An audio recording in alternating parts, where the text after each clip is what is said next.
It wasn't a surprise to many when a House subcommittee hearing involving the Donald Trump and Attorney General William Barr picked to replace the Manhattan U.S. attorney nearly turned into a mini confirmation hearing.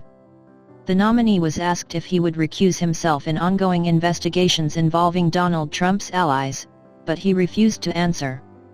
Securities and Exchange Committee Chairman Clayton appeared before a House Financial Services subcommittee.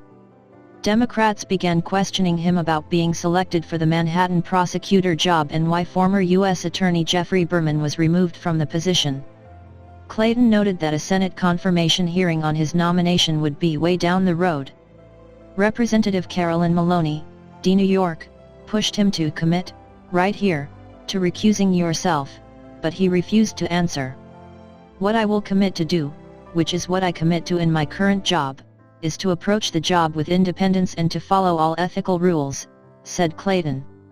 The U.S. Attorney's Office for the Southern District of New York is pursuing investigations that involve Trump and his close associates, perhaps most notably, his personal attorney Rudy Giuliani. Maloney found the timing of Clayton being tapped to fill the position very suspicious.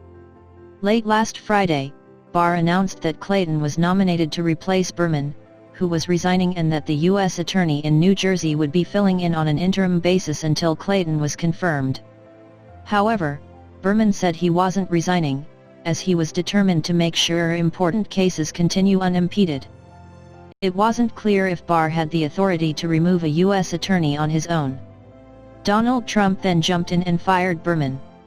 This meant Berman's deputy, Audrey Strauss, would have to fill in on an acting basis, and that it was out of Trump's and Barr's hands. In a Thursday interview with NPR, Barr pushed back on the idea that Clayton will replace Berman to protect Trump. Given the current environment, anytime you make a personal move, conspiracy theorists will suggest that there's some ulterior motive involved, he said. But I felt this was actually a good time to do it because I was not aware of anything that should, in reality, give rise to that, he added. The Thursday hearing was supposed to focus on the economy, but Clayton's nomination was the elephant in the room. He himself spoke of it in his opening statement, noting that the process was multifaceted and uncertain and that it didn't require his current attention. He has been called out for having minimal prosecuting experience, and he continued in the hearing to showcase his work with federal prosecutors in his current position. He also called attention to his associates who were formerly with the Manhattan U.S. Attorney's Office.